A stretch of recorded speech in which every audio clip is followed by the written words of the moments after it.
La verdad que yo traía un discurso preparado para hacer el balance del gobierno, pero después del de Luis Carlos creo que me tocará hacer a mí el de la Andy, ya que a partir del 7 seré un desempleado más en el país.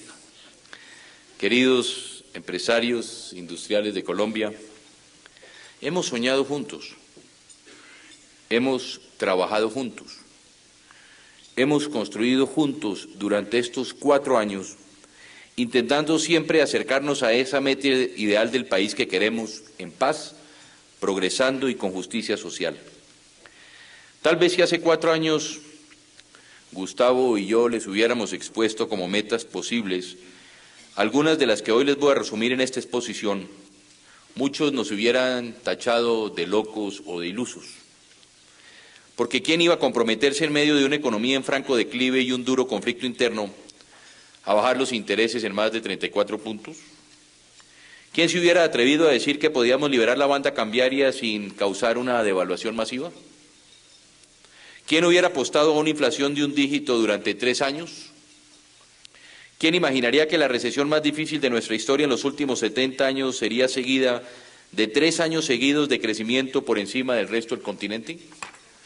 Hoy ya nos acostumbramos a estas realidades económicas, pero hace 4 años, al que se hubiera atrevido a prometer tanto, lo habrían acusado por lo menos de Quijote.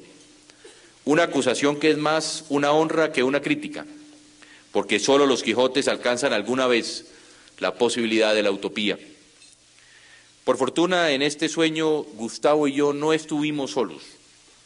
Nos acompañaron ustedes, los empresarios e industriales de Colombia, los que siempre piensan con positivismos, los que saben que el futuro se construye entre todos y nadie nos lo impone. No recuerdo otro gobierno que, como el mío, haya contado con tal grado de positiva participación de la clase empresarial y del sector privado. Una participación que se consolidó, por ejemplo, en el diseño y puesta en marcha de la política de productividad y competitividad, que nos reunimos a evaluar cada 6 meses.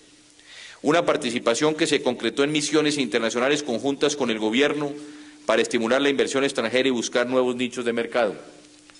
Una participación, queridos amigos, que incluso llegó hasta el tema de la paz, donde se hicieron presentes en la discusión de la agenda temática, en las comisiones negociadoras y en foros de debates por la paz. Como lo dije en Cartagena hace menos de un mes, solo unidos, todos los colombianos, gobierno y sector privado, con el apoyo generoso y el entendimiento cabal por parte de la comunidad internacional, podremos hacer de Colombia lo que debe ser, una nación feliz que no solo ama la vida, sino que la respeta. Y lo estamos logrando. Hemos avanzado mucho más de lo que cualquiera hubiera podido imaginar, así los medios se empeñen en ocultar el brillo de las realizaciones bajo el manto del pesimismo. Lo que hemos hecho, lo hemos hecho juntos, con ustedes, queridos amigos empresarios. Por eso les pido ahora que voy a realizar una exposición sobre lo que avanzamos en este periodo de la vida de Colombia, que ustedes también se sientan orgullosos, porque la obra no es solo mía, ni de mi gobierno. Ustedes también son los autores. Y si esta es la oportunidad para agradecer a mi vicepresidente, a Gustavo Bell, quien durante estos ya casi 4 años de nuestro gobierno siempre ha estado con nosotros acompañándonos y como copartícipe de todas estas decisiones que hemos tomado al interior del gobierno.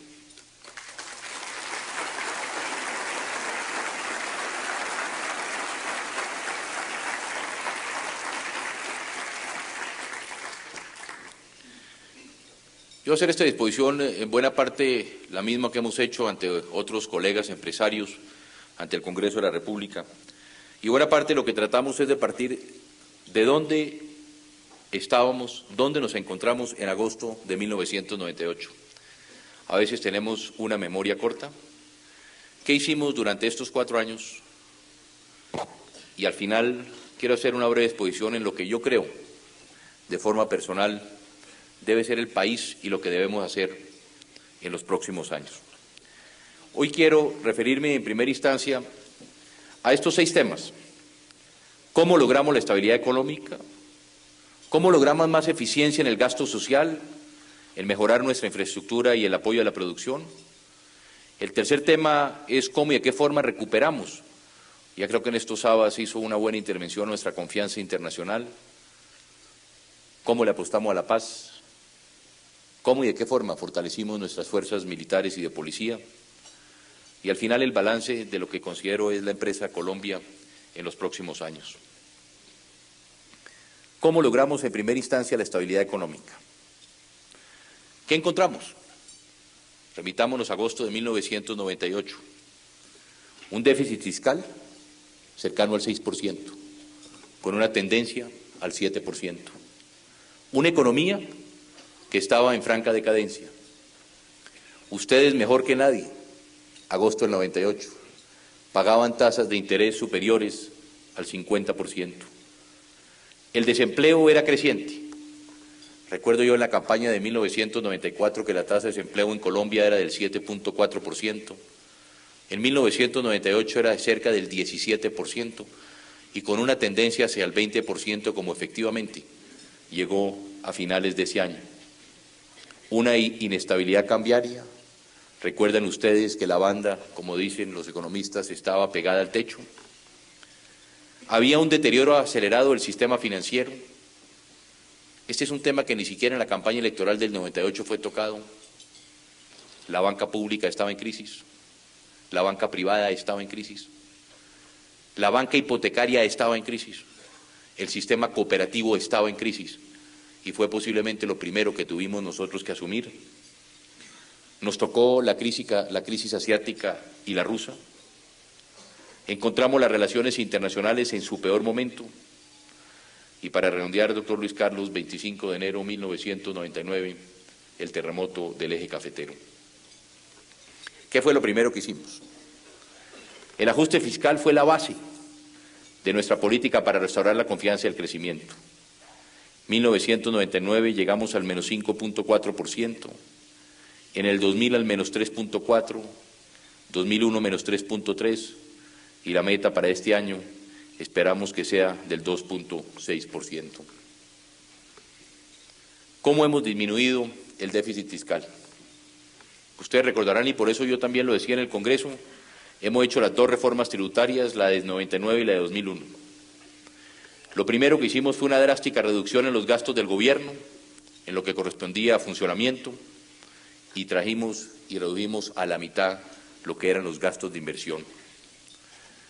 Aprobamos la Ley 617, a la cual me referiré más adelante, que es la responsabilidad fiscal compartida con las entidades territoriales, y impulsamos y sacamos adelante la reforma constitucional que racionalizó el sistema de transferencias territoriales para salud y educación, el acto legislativo 01 del 2001, al cual también me referiré más adelante.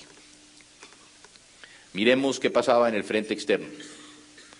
La devaluación real del 30% a que hemos llegado nos ha permitido hoy a los colombianos exportar más, pero sobre todo mejorar su competitividad. Recordemos también 1998. Si un dólar compraba 100 unidades de un bien nacional en agosto de este año, hoy ese dólar compra cerca de 130 unidades. Trabajo, esfuerzo y mejor competitividad para nuestros productos en los mercados internos. El costo fiscal de las crisis financieras del mundo. Miremos el caso de Argentina en el 80, casi 55 puntos del PIB. El caso de Indonesia en el 97, 50% del PIB. El caso de Chile en el 81, 40% del PIB. Miremos el caso colombiano en 1999 del 4.1 del PIB, la más baja aquí con Suecia también. Aquí lo que evitamos fue precisamente esa crisis sistémica y lo que buscamos era evitar que los colombianos, porque afortunadamente los colombianos no conocemos una crisis de nuestro sistema financiero. Los colombianos no sabemos, afortunadamente, qué es llegar a cobrar un cheque y que les digan que no hay fondos, o meter su tarjeta en el cajero automático y saber que no le van a entregar sus dineros. Esto fue lo que logramos y hoy la banca privada, la banca pública, la banca hipotecaria vienen dando utilidades y utilidades que son importantes para este sector.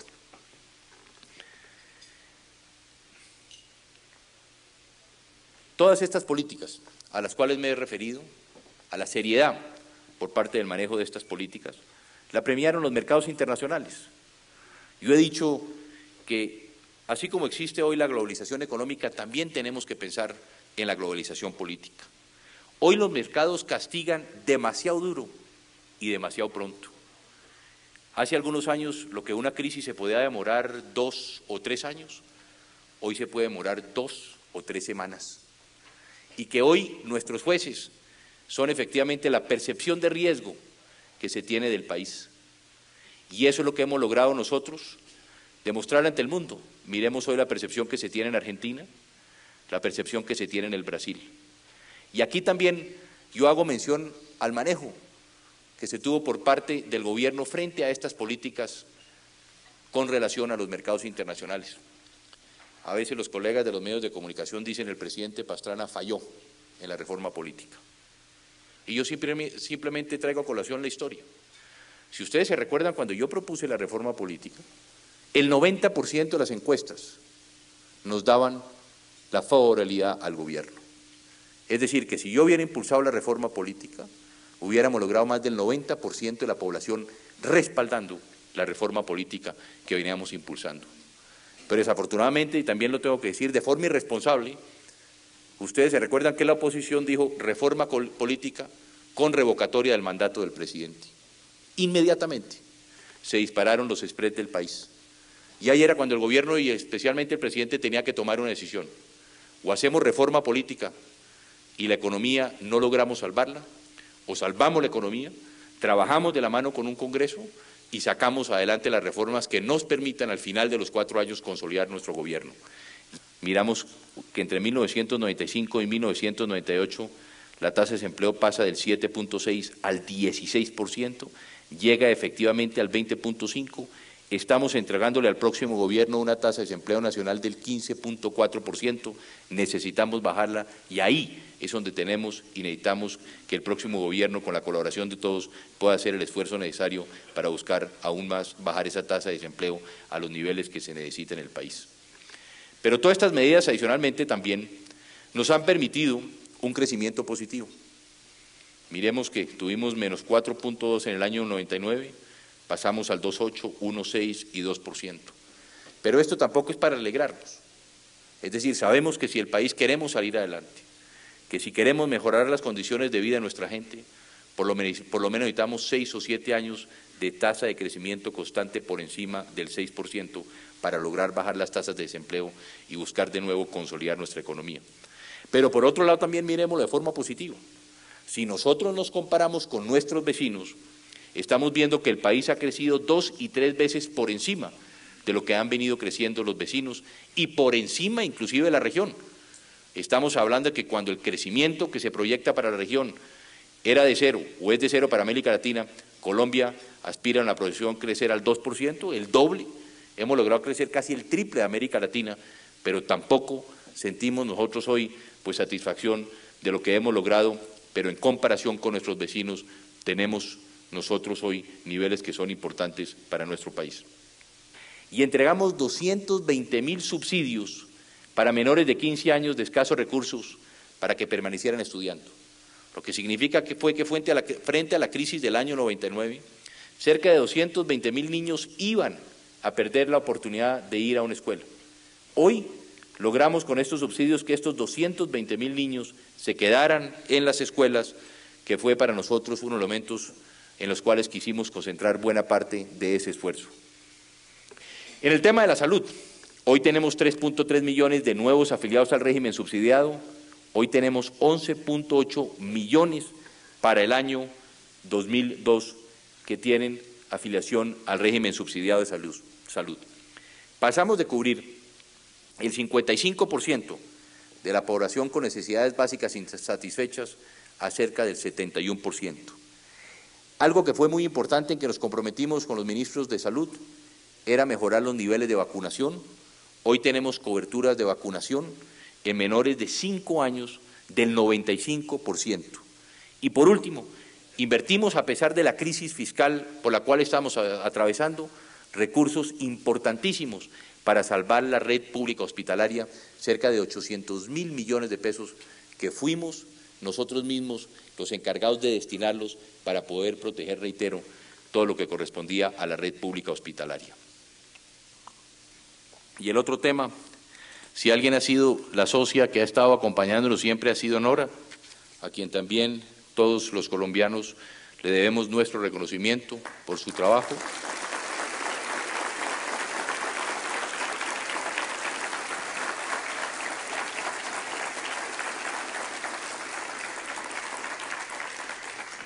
Fundamentalmente lo que hizo Nora fue trabajar con ustedes, con el sector privado. Hoy tenemos el Plan Padrino, con respaldo del sector nacional y el sector internacional. Se han recogido cerca de 9.000 millones de pesos para construcción de escuelas.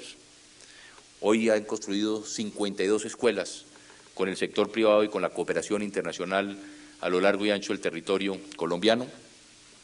Nora impulsó lo del Día del Niño, también de la mano del sector privado, para conseguir recursos para su programa de ludotecas.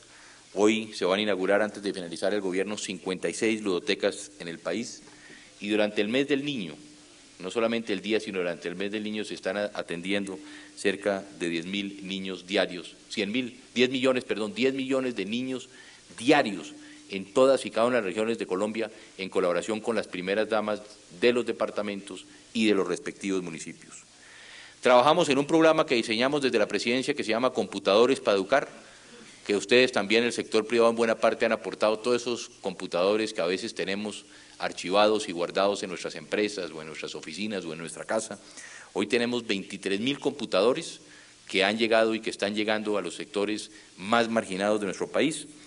Y Nora desarrolló 3 programas que son hoy de reconocimiento nacional, el de Colombia Camina, Colombia Ve, Colombia Oye. Colombia Camina, se están entregando sillas. En el caso del programa de Colombia Oye, audífonos. En el caso de Colombia Ve, estamos entregando, ella ha entregado maletines para los niños invidentes, para que ellos también puedan tener la posibilidad de una educación. La ley de responsabilidad fiscal de departamentos y municipios, fundamental. ¿Cómo y de qué forma controlábamos los gastos y cómo y de qué forma podíamos aumentar los ingresos de los departamentos y de los municipios? Y aquí trabajamos de la mano también buscando la disminución de la deuda de las entidades territoriales a través del Fondo de Estabilización Petrolera. ¿Qué significa? Cuando llegamos al gobierno, los medios de comunicación permanentemente decían: los municipios en Colombia son inviables, tienen tal cantidad de deudas que hoy no pueden hacer inversiones. ¿Qué hicimos nosotros? A través del Ministerio de Hacienda, trabajar muy seriamente con los gobernadores y con los alcaldes, exigirles a ellos que bajaran sus costos, que cómo y de qué forma podrían mejorar sus ingresos, y les aportamos nosotros recursos a ellos para que pudieran trabajar. En el Fondo de Estabilización Petrolera, en el Banco de la República, el gobierno tenía cerca de 600 millones de dólares. Dijimos: vamos a tomar 200 millones para los municipios que trabajen de la mano con el gobierno, vamos a tenderle la mano. Y óigase bien estas cifras: hoy cerca de 312 municipios del país tienen deuda cero. Hoy volvieron a ser viables. Hoy pueden hacer inversiones en sus municipios, son sujetos de crédito y pueden trabajar por sus gentes. Y el 50% de los municipios del país, el 50% hoy de los municipios de Colombia han logrado la reducción de su deuda a cerca del 50%, lo que también comienza a buscar la viabilidad por parte de ellos. Y por último, entre 1997 y 1999 se firmaron tan solo 32 contratos de exploración. Todos sabemos que si no hacíamos un esfuerzo muy importante en el país en el año 2006, posiblemente Colombia iba a ser de nuevo importador de gasolina, de hidrocarburos. Y por eso teníamos que proyectar el país, volvernos más competitivos. ¿Cómo podíamos traer de nuevo la inversión extranjera a Colombia? Y a través de la reforma que hemos hecho de la ley de regalías, solamente entre el 2000 y el 2001 se firmaron 60 contratos, lo que ya de buena parte se está garantizando el futuro también exportador de Colombia en el tema del petróleo. Y aquí, hoy leía además algunos de los colegas aquí de Camacol que decían que el gobierno de Pastrana poco había hecho por la vivienda. Y yo parto primero de la crisis hipotecaria. Lo primero que teníamos que hacer era cómo salvábamos la banca hipotecaria. Sin banca hipotecaria no había ni podía haber una política con relación a la vivienda. Y por eso le destinamos 1 billón de pesos en créditos para salvar la banca hipotecaria. Pero es más, destinamos 2 billones para subsidios, porque lo primero que teníamos que hacer era proteger a 800.000 colombianos que iban a perder su vivienda, que a veces se nos olvida que 800.000 colombianos no tenían la capacidad para mantener su vivienda, y que gracias a ese subsidio no solamente defendimos a 800.000 colombianos para que tuvieran su vivienda, sino que muchos de ellos, todavía en la calle nos lo reconocen, les devolvieron plata de cuotas que ahí habían pagado de vivienda porque bajaron sus cuotas y le devolvieron recursos. Entonces lo primero que teníamos que hacer era precisamente salvar a esos 800.000 deudores. Y algo que es muy importante, no solamente se trataba de hacer vivienda, sino qué tipo de vivienda le estábamos entregando a los colombianos. En agosto de 1998 el subsidio que se entregaba a un colombiano máximo era de 3.9 millones de pesos. Hoy estamos entregando subsidios de 7.9 millones de pesos, un aumento en un 60%, lo que le va a permitir también a esos colombianos tener una vivienda digna, con el subsidio que hoy a través del sistema que ya les he comentado puedan tener su vivienda de interés social. Y algo que se les olvida también a veces a los colombianos, ¿de dónde veníamos? La crisis del UPAC, cuando precisamente se desvirtuó el UPAC, y aquí es lo que estamos viendo, cuando las cuotas del UPAC se dispararon y los salarios no alcanzaban y se generó esta brecha, pues vino la crisis del sistema. Otro de los temas era cómo podíamos trabajar con las micro, pequeñas y medianas empresas. Trabajamos y le dimos crédito a cerca de 25.000 empresas en el país. Capitalizamos el Fondo Nacional de Garantías con 100.000 millones de pesos. Beneficiamos a cerca de 121.000 micro, pequeñas y medianas empresas, avalando los créditos a través del Fondo Nacional de Garantías. Creamos, y aquí están nuestros exministros, la Ley 550, en la que salvamos 329 empresas, grandes empresas de este país, y con la Ley 550 protegimos el empleo de cerca de 30.000 o más colombianos que lo iban a perder. Y por último, también capitalizamos el IFI en 700.000 millones de pesos y lo convertimos en un banco de segundo piso.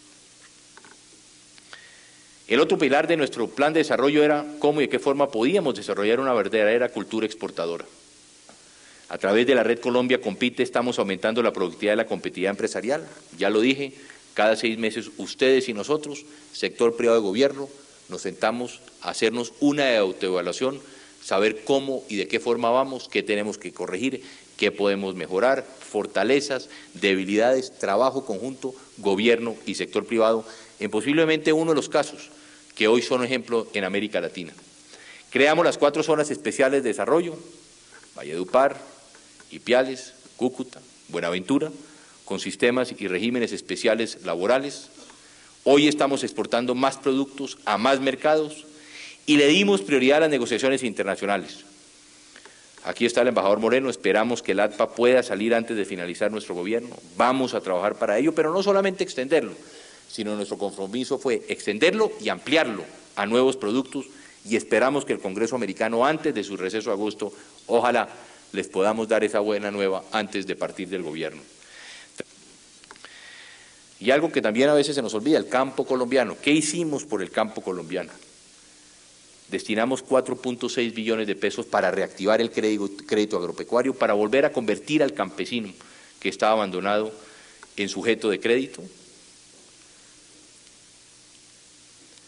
En los últimos 10 años, ustedes se recuerdan que el país dejó de sembrar 700.000 hectáreas. En la última década dejamos de sembrar 700.000 hectáreas en Colombia. En estos 4 años recuperamos 350.000 nuevas hectáreas, es decir, el 50% de lo que habíamos perdido en 10 años lo recuperamos en 4. Hoy tenemos 2.9 millones de toneladas de nueva producción, es decir, son productos producidos por el campesino colombiano, en tierra colombiana, para consumo de los colombianos y parte también para exportar. Ahora quiero pasar al otro punto, que es el de la recuperación de la confianza internacional. ¿Qué era lo primero que teníamos que hacer en la política internacional? Era recuperar, en primera instancia, la imagen de nuestro país, pero vender, como lo correspondía ante la comunidad internacional, la teoría que diseñamos con el canciller de la teoría de la corresponsabilidad. Durante mucho tiempo, el país siempre fue catalogado como el narcotraficante, los productores, quienes tienen los laboratorios, donde están concentrados los carteles, y nunca la comunidad internacional se había comprometido, y por eso diseñamos la política de la paz, que más de estar apuntándonos nosotros con nuestro dedo quién es el responsable del narcotráfico, es cómo y de qué forma podíamos trabajar de la mano para combatir a ese enemigo común que era el narcotráfico. ¿Y qué hicimos? Primero, el Plan Colombia. Lo que ha sucedido con el Plan Colombia es que la primera información que salió del Plan Colombia fue que era un plan eminentemente militar, porque lo que salió a flote fue la ayuda de los Estados Unidos a nuestras fuerzas militares para combatir el narcotráfico. Pero la verdad del Plan Colombia es que 75%, por lo menos el 70% del Plan Colombia es inversión social, y tan solo un 30% corresponde a lo que es utilización e inversión en equipo militar para combatir el narcotráfico. Este es un plan a 3 años, con un total de 7.5 billones de dólares. Estamos hablando que nosotros los colombianos estamos aportando 4.8 millones de dólares o billones de dólares. ¿Para qué? Para recuperación económica y social, mecanismos que permitan la solución política y negociada al conflicto, fortalecimiento de la justicia, es decir, fortalecimiento institucional, desarrollo social, 70% de esos recursos, y tan solo el 30% es el de la lucha contra el narcotráfico. ¿Y para eso qué necesitamos? En primera instancia, mejorar las relaciones con nuestro principal aliado, con los Estados Unidos. Eso era lo primero que teníamos que hacer, era cómo podíamos trabajar de la mano con nuestro primer socio comercial y con quien nos iba a tender la mano en la lucha contra el narcotráfico. Y por eso mención especial corresponde al presidente Clinton y al presidente Bush. El presidente Clinton porque dedicó y proyectó una política bipartidista. No importaba quién fuera el presidente, tanto demócratas como republicanos trabajarían por ayudar y respaldar a nuestro país, y eso fue lo que se logró, y posteriormente con el presidente Bush, que ha continuado esa política y ese desarrollo bipartidista al interior del Congreso de los Estados Unidos. Y como dijo usted, Luis Carlos, volvimos a ser protagonistas en los foros internacionales. Ahí es donde está el reconocimiento a la política internacional. Simplemente para hacer mención, regresamos al Consejo de Seguridad de las Naciones Unidas con la más alta votación, creo que país alguno ha tenido. Fuimos su presidente en el 2001. Hoy presidimos el Comité de Sanciones a Afganistán, lo preside Colombia, y somos vicepresidentes del Comité de la Lucha contra el Terrorismo a nivel mundial en el Consejo de Seguridad. En las Naciones Unidas también tuvimos la presidencia de la Conferencia de Desarrollo Sostenible. Reelegimos al secretario de la Organización de Estados Americanos, al expresidente Gaviria, como secretario general de la OEA. Dentro del Grupo de Río ejercimos la Secretaría Pro Tempore en el año 2000. En la Comunidad Andina tuvimos la presidencia entre el 98 y el 99 y la tenemos ahora de 2002 a 2003. El señor canciller Fernández de Soto será el nuevo secretario de la Comunidad Andina de Naciones, y en la Asociación de los Estados del Caribe tuvimos su vicepresidencia en el 2001. Todo esto como un reconocimiento a lo que ha sido la política internacional de nuestro gobierno. El tema de la paz. Le apostamos a la paz y trabajamos por la paz. Pero la paz es mucho más de lo que la gente siempre pensó. Aquí la gente se concentró en que la paz era San Vicente del Caguán y nada más. Y desde el inicio de nuestro gobierno y desde antes de nuestro gobierno había una estrategia integral para todo el tema de la paz. Ustedes recuerden que inclusive en mi campaña yo hablaba de un plan Marshall que fue convertido en Plan Colombia, que cómo podíamos utilizar e involucrar el componente social. Y para la paz desarrollamos una estrategia que estaba basada primero en inversión social, segundo en la diplomacia por la paz, que es la que hemos venido desarrollando, tercero en la lucha contra el narcotráfico, la teoría de la corresponsabilidad que hemos implementado, cuarto cómo podíamos fortalecer desde el punto institucional, pero especial a nuestras fuerzas militares y de policía, y como último punto, cómo podíamos lograr una solución política y negociada al conflicto de los últimos casi 40 años. ¿Qué hicimos? Trabajamos en la solución política negociada, metimos todo el capital político al servicio de la paz, hemos sacrificado y sacrificamos todo ese capital político en la búsqueda de una solución política negociada. Sentamos en la mesa a los dos grupos guerrilleros, creamos los instrumentos necesarios para poder llegar a la mesa de negociación, todos dentro del marco legal. No hay un paso que hayamos dado nosotros como presidente de Colombia por fuera de la Constitución y de la ley, porque era lo primero que teníamos que cuidar, porque sabíamos que ahí era donde iban a concentrar los enemigos. Tenemos hoy una agenda de negociación con todos los temas. Involucramos a todas las fuerzas o a las principales fuerzas políticas. Involucramos a los sindicatos, a los partidos políticos, trabajamos de la mano con las ONGs y buscamos el acompañamiento de la comunidad internacional. Pero yo aquí, antes de pasar, le pregunto, porque lo he hecho y lo hice con otros amigos en otros lugares, si ustedes creen que hemos logrado el triunfo o la derrota frente a un proceso de paz. La guerrilla, desafortunadamente, lo tenemos que decir, yo creo que aquí todos los colombianos, no como lo titularon el otro día, que sí hay frustración, claro que todos los colombianos tenemos frustración de haber entregado todo por la paz y no haber llegado a un proceso de paz, pero la guerrilla no estuvo a la altura de la historia. Y yo les pregunto a ustedes, si hoy aquí como presidente, faltando tan solo 15 días para salir, por lo tanto hoy no hay ninguna presión por parte del gobernante, ¿cuántos de ustedes creen que el proceso de paz fue un éxito para el gobierno o fue un fracaso? ¿Cuántos creen que fue un fracaso para el país y para el gobierno? Si yo les pidiera que alzaran la mano, ¿cuántos creen que fracasamos en el proceso de paz? ¿Ninguno? ¿Creen que el proceso de paz fue un éxito para el país? A ver, levanten la mano, no, de verdad. ¿Cuál fue un fracaso? Un fracaso absoluto. El presidente Pastrana fracasó. ¿Cuántos? Pero sin miedo. ¿1? 2, 3, 4, 5, no más. ¿Fue un éxito entonces para el país el proceso de paz? Si fue un éxito, también levantemos la mano. Entonces, al fin, ¿qué fue? ¿Éxito o fracaso? ¿50-50? Bueno, la verdad que yo creo que el éxito de paz logramos nosotros grandes éxitos.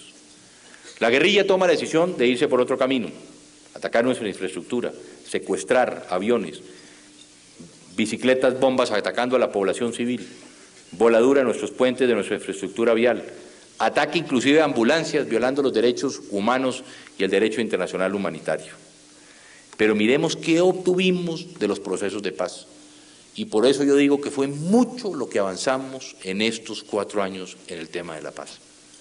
En primera instancia, ganamos la batalla más importante, la que nunca habíamos podido ganar y que era la más importante de ganar, que es la batalla política. Derrotamos a las FARC nacional e internacionalmente. Hoy las FARC no tienen el 1% de popularidad en el país y están en la lista de terroristas de los Estados Unidos y de la Unión Europea. Esa era la batalla más importante que teníamos que ganar y esa batalla la ganamos los colombianos. Segundo, logramos la legitimidad ante el mundo de nuestro país y de los colombianos. Hace 4 años yo recorría, Luis Carlos, que fue y ha estado en la Cancillería de Colombia, sabe que en buena parte la diplomacia guerrillera era más importante inclusive que la diplomacia del Estado, que en los foros internacionales ellos eran los que tenían muchas veces quienes llevaban la voz de nuestro país. Hoy se les han cerrado sus puertas, hoy están en esas listas de terroristas internacionales. Un tercer tema que el país, y aquí hay que reconocerlo, Luis Carlos lo planteó, y yo coincido con usted. El próximo plan de desarrollo de Colombia debía ser la agenda que logramos nosotros en la mesa de negociación. Primero, porque por primera vez todos los colombianos nos pusimos de acuerdo en 12 temas. En la agenda por la paz y por el cambio de Colombia, ¿quiénes estuvieron presentes? En primera instancia el gobierno, en segunda instancia la guerrilla, después ustedes los empresarios, los sindicatos, las organizaciones no gubernamentales, los partidos políticos, la iglesia. Y hoy hay 12 temas, que con guerrilla o sin guerrilla son los temas en los cuales nos pusimos de acuerdo en el país y que si queremos nosotros sacar ese país adelante, por lo menos hoy tenemos 12 grandes temas en los cuales estamos comprometidos los colombianos. Cuarto, yo me recuerdo en muchas reuniones sociales en la campaña cuando uno llegaba y como presidente que decía, ayer la guerrilla atacó el Putumayo. ¿El Putu qué? El Putumayo. ¿Dónde queda el Putumayo? O el Caquetá, o el Guaviare, o el Bichada. La guerra era lejana. Hoy la guerra o el conflicto o la búsqueda de la paz es un asunto de todos los colombianos, desde el taxista hasta el presidente de la República. Todos sabemos que todos tenemos que aportar si queremos consolidar la paz en nuestro país. Hoy Colombia está en la agenda del mundo. Hoy hay más de 30 países que están sufriendo efectos similares a los nuestros, pero Colombia hoy está en la agenda del mundo. Hace 15 días en la Universidad de Georgetown, donde muchos de ustedes estuvieron, había más de 150 estudiosos, académicos, hablando cómo y de qué forma podíamos resolver los problemas de nuestro país. Se hizo una negociación de frente al país. Aquí en Poco Sabas se ríe lo que dijimos en Medellín. Nosotros hicimos 38 audiencias. Cuéntenme en qué proceso del mundo la guerrilla ha tenido la oportunidad de tener televisión más de 8 horas al día para exponer ellos sus programas. Un proceso en el mundo. La guerrilla se dio a conocer, la guerrilla pudo expresar. Más de 30.000 colombianos se hicieron presentes. 30.000 colombianos fueron a contar allá qué creían ellos que íbamos a hacer en el medio ambiente, o en el empleo, o en la agricultura. Y allá estuvieron presentes. Yo me recuerdo una vez que mi mamá me llamó al palacio a decirme: oiga Andrés, es que estoy viendo la televisión y llevan media hora insultando al gobierno. Yo a veces pienso que no sabía que la que le estaban insultando era ella, ¿no? En esas 8 horas que durante todo el tiempo estaban dedicando a los guerreros, pero lo hicimos. Y tuvimos el valor, y no hay, por eso hay una negociación de frente al país. Y eso fue muy importante. Y hablando de secuestrados, liberamos más de 450 colombianos, soldados y policías.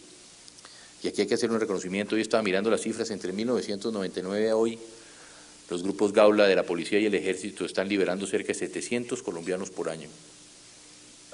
Es decir, que hoy estamos liberando 2 colombianos por día del flagelo del secuestro, con unas estadísticas que no se habían visto. Hoy ejército y policía están devolviendo la libertad a 2 colombianos. Y por último, quien vaya a comenzar a negociar, ojalá sea el próximo gobierno, el punto de partida es totalmente distinto al que recibimos nosotros en 1998.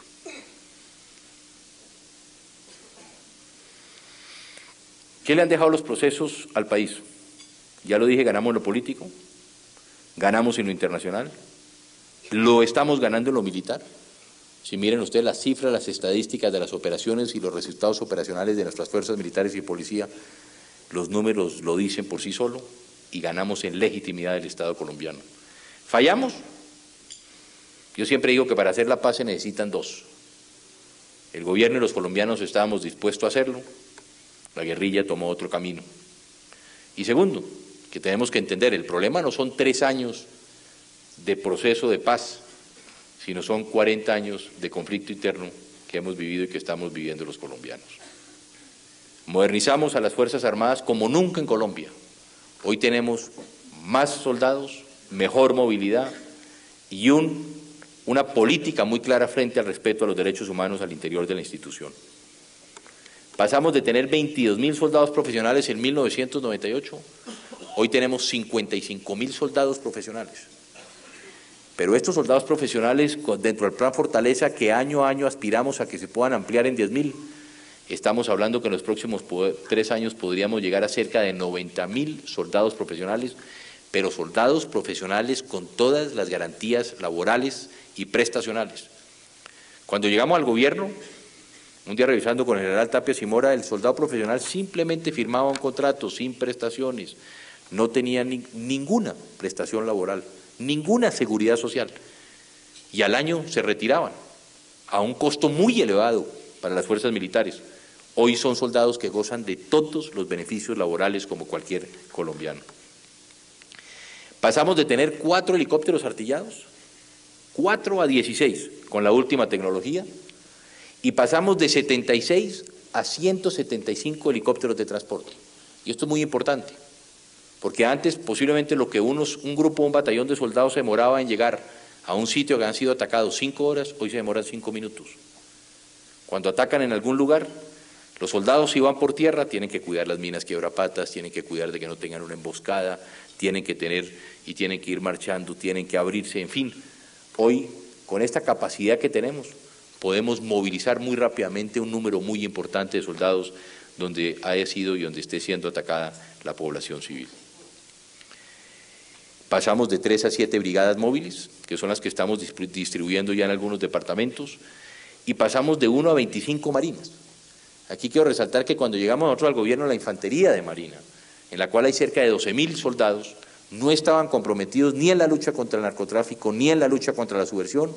Los reentrenamos, los dotamos de elementos, y hoy la Armada Nacional y la Infantería de Marina viene trabajando precisamente contra la insurgencia, autodefensas, narcotráfico, con excelentes resultados en todas estas operaciones. Y aumentamos el respeto de nuestras fuerzas militares por los derechos humanos. Cuando en el 95 había 3.000 quejas recibidas sobre violaciones de derechos humanos, hoy estamos en 502 y ya las denuncias y las condenas cada día son más bajas frente a una política que el propio vicepresidente Gustavo Bell ha diseñado al interior de ellas. En infraestructura, miremos, hoy tenemos 68% de buen pavimento si pasamos, y regular y malo 32%, si pasamos a 90% de bueno y solo tan 10% de regular y malo, nos cuesta 17.3, es decir, 8.7 del PIB. El afirmado hoy tenemos bueno 45, malo y regular 55, si pasamos a bueno el 90 y tan solo un 10 de regular y malo nos vale 0.7 o 0.4 del PIB. En cárceles, si mantenemos el programa de dignificación que nos hemos comprometido, nos vale 0.3 o 0.2 del PIB. Y el escenario medio militar en que hemos hecho nosotros, si mantenemos las inversiones que estamos haciendo hoy en día, porque aquí lo que hicimos es un país absolutamente en paz o absolutamente en guerra, hemos tomado un escenario medio, esperamos que el problema se resuelva, pero haciendo un ejercicio. Si nosotros suponemos que nuestras fuerzas militares, para modernizarlas, para actualizarlas, mantenemos este promedio que hasta hoy tenemos, le costaría 8.2 billones de pesos, es decir, 4.1 puntos del PIB. Es decir, que en los próximos 13 años estaríamos 135 billones de pesos, es decir, 67.6 del PIB, para tener la cobertura de los servicios sociales esenciales. ¿Cuál es la otra deuda? Y este era un ejercicio que nadie había hecho. Y esta es la verdadera deuda, la deuda pensional. Aquí lo que tenemos que pensar nosotros es que en este momento le está costando cerca del 3%, llegar al 6% del PIB, pero si miramos en el 2009 al 2031, donde la curva es mayor, vemos que el pasivo pensional nos está costando cerca de 206 puntos del PIB. Lo que significa que si nos sentamos a pensar, nosotros, nuestros hijos y posiblemente nuestros nietos no van a tener una pensión. Aquí es donde está el verdadero problema del país. Y por eso nosotros, dentro de ese compromiso, presentamos la reforma pensional, se aprobó en primer debate del Congreso que esperamos que salga en la próxima legislatura. Pero fíjese, 206 vale la deuda pensional. Pero si volvemos atrás un momentico, Tomás, mire lo que nos vale la militar. Supongamos que doblemos los gastos militares hoy en el país. Pasamos del 4.1 al 8.2, frente a 206 que nos vale la deuda pensional. Esto estamos hablando de los próximos 13 años. Por lo tanto, es ahí donde hay que hacer un esfuerzo. Y este ejercicio lo ha hecho Planeación en que nunca se ha hecho, y es donde verdaderamente tenemos que comenzar a trabajar. ¿Y cuál es la otra deuda? Pues la deuda pública financiera, que nos está costando en este momento 47.7 del PIB. Ahora miremos. Entonces, ¿cuánto es la verdadera deuda que tenemos hoy? ¿Cuál es el pasivo que tenemos hoy? Una deuda social que nos vale 68 puntos del PIB, una deuda pensional que nos vale 206 puntos y una deuda pública financiera que nos vale 48. Es decir, estamos hablando de 322 puntos del PIB que nos vale la verdadera deuda.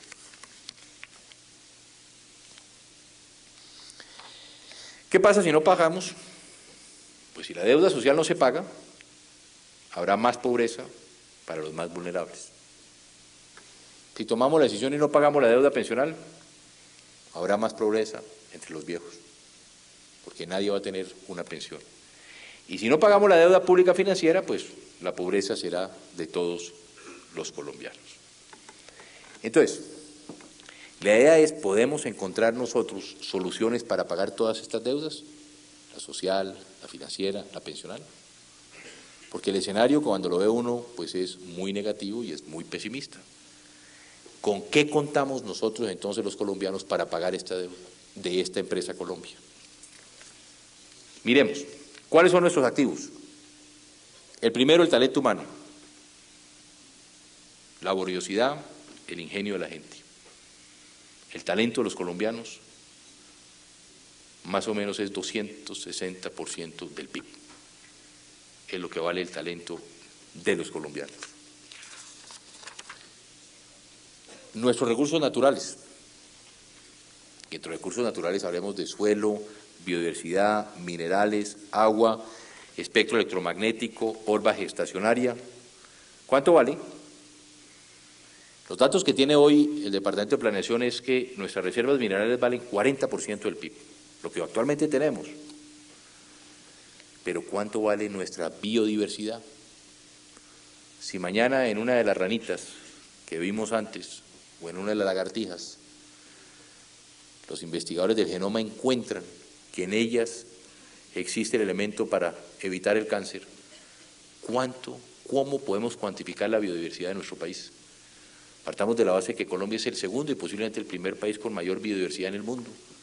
En nuestro territorio está el 12% de la biodiversidad del mundo. Entonces, simplemente con que se encuentre en una planta o en un animal una solución, ¿cuánto costará eso y cómo lo podemos cuantificar dentro del Producto Interno? Los activos físicos, de acuerdo con los estudios, valen 240% del PIB, instrumentos, maquinarias, herramientas, edificios, puertos, aeropuertos, en fin, telecomunicaciones, ese es otro de los activos, cuantificado en 240. Y por último, las instituciones. ¿Cómo podemos cuantificar nuestras instituciones? Si nos comparamos con América Latina, tenemos instituciones fuertes. Y lo que tenemos que hacer nosotros es afianzar esas instituciones. Derechos de propiedad, que existan reglas claras de juego para los empresarios, afianzar la preeminencia del Estado y de la ley, generar confianza nacional e internacional. Y por eso lo decía yo el otro día, y no con un espíritu crítico, sino constructivo. Cuando yo el domingo leí en un periódico que el Congreso, solo el Senado se había renovado 50% y la Cámara el 72%, yo me pregunto, ¿en qué instituciones del país ha existido esa renovación? ¿En sus juntas directivas? Seguro que no. ¿Dónde ha existido una renovación del 72%? ¿Por qué no le damos la oportunidad a la gente de que trabajen? El país votó en 4 años para esa renovación y se dio. Lo que pasa es que no la hemos querido aceptar. 72% de renovación en la Cámara de Representantes, que es donde está verdaderamente el voto popular. Esas señales son malas, también lo que decía, también hay globalización política. Y por eso es cuando tenemos que mirar cómo y de qué forma. Pero aquí, ¿cómo cuantificamos las instituciones? Miremos entonces. El talento humano. Estamos en 260. Pero miremos. Hoy estamos exportando 200 futbolistas. ¿Cuántos futbolistas hoy están jugando en Tumaco o hemos perdido la oportunidad de tener futbolistas jugando en equipos europeos porque no hemos tenido la oportunidad? ¿Cuántos Santiago Boteros tenemos en Boyacá o en Antioquia? ¿Cuántas Shakiras, cuántas Carlos Vives, cuántos Juan Pablo Montoya corriendo cárcel en Tocancipá?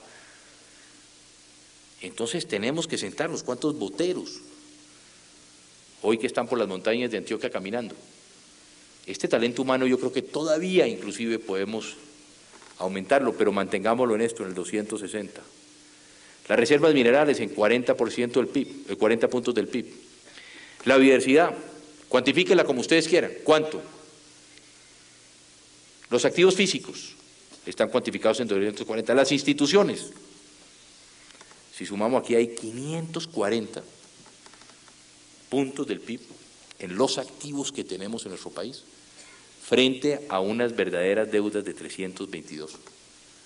Entonces el mensaje que yo lo quiero dejar hoy aquí a ustedes es que si nos ponemos de acuerdo, si trabajamos en estos 13 años, tenemos con qué salir adelante y tener un mejor país. Tenemos un valor muy, pero muy positivo como nación. Y eso lo hemos logrado también porque en algo nosotros hemos aportado como gobierno en estos 4 años. ¿Y en qué hemos avanzado para aprovechar nuestros activos y pagar estas deudas? En primera instancia, legitimamos las instituciones. En estos 4 años estabilizamos la economía, reorganizamos la salud y la educación, mejoramos la cobertura y la calidad de los servicios públicos, salvamos el sistema de vivienda y el ahorro de los colombianos, hicimos más atractiva y sostenible la exploración de nuestros recursos naturales, recuperamos la confianza internacional, modernizamos las Fuerzas Armadas y de Policía y derrotamos políticamente a la guerrilla. Estos resultados se obtuvieron gracias al esfuerzo de todos los colombianos, gracias al esfuerzo de ustedes. Y por eso en estos 4 años lo que esperamos es haber dejado sembrado una semilla para el futuro, para ellos, para nuestros niños, para nuestros jóvenes. Tal vez como lo decía el otro día un empresario, don Carlos Slim de México, no pensemos qué buen país o cuál es el mejor país que le vamos a dejar a nuestros hijos, sino cuáles son los hijos que le vamos a dejar a nuestro país. Y eso se ha podido hacer gracias a la ayuda, al trabajo y al esfuerzo de todos ustedes. Esa es una semilla que desde el gobierno, con todo nuestro equipo, quisimos dejar sembrada para el futuro. Muchas gracias. Simplemente Luis Carlos,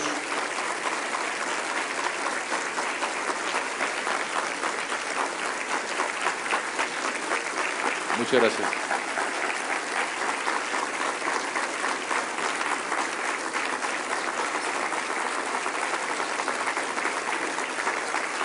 Muchas gracias. Simplemente unas palabras para concluir, para expresarles a ustedes, empresarios, a todos los industriales de Colombia, mi más sincero agradecimiento por el emotivo homenaje que han realizado hoy a mi persona y a mi gobierno. El reconocimiento a la gestión internacional que me ha hecho el Consejo Gremial a través de su presidente Sabas Pretel, la concesión de la Orden al Mérito Empresarial José Gutiérrez Gómez que hemos recibido de manos de Luis Carlos Villegas, presidente de la ANDI, no solo yo, sino también mis más cercanos colaboradores en los temas de la política y el comercio exterior, como son el canciller Guillermo Fernández de Soto, la ministra Ángela María Orozco, los embajadores Luis Alberto Moreno y Marta Lucía Ramírez, nos enorgullecen y llenan de satisfacción por el deber cumplido. Al comienzo de esta intervención les decía que a veces hay que ser Quijotes si se quiere caminar hacia el reino de la utopía, que es el reino de la felicidad.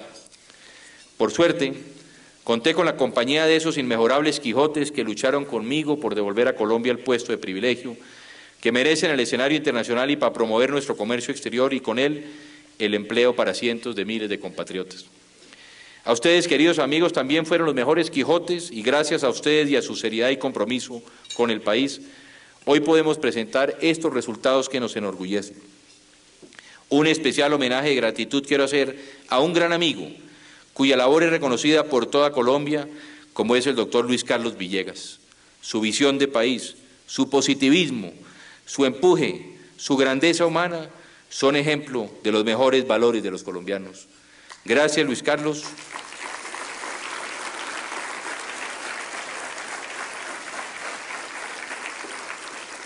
Gracias, Luis Carlos. Gracias, empresarios de Colombia, por este homenaje que me emociona y me enaltece. Seguiremos adelante, siempre adelante, pensando en Colombia, para que lo que hicimos en estos 4 años se convierta, de verdad, en una semilla de futuro. Y yo quiero terminar este acto, como lo hicimos en Medellín, presentándole a ustedes un video de lo que creo yo debe ser esa semilla de futuro. Y en ese video aquí hay varios colombianos que ayudaron a sembrarla, pero especialmente quiero hacer homenaje a 2 amigos. Uno, a Luis Carlos, que desde el primer momento estuvo al lado nuestro para trabajar en sembrar esta semilla. Y el otro, a Manuel Santiago Mejía también, que está aquí, que también desde ese primer momento estuvieron con nosotros para sembrar esta semilla. Yo quiero dejar esto.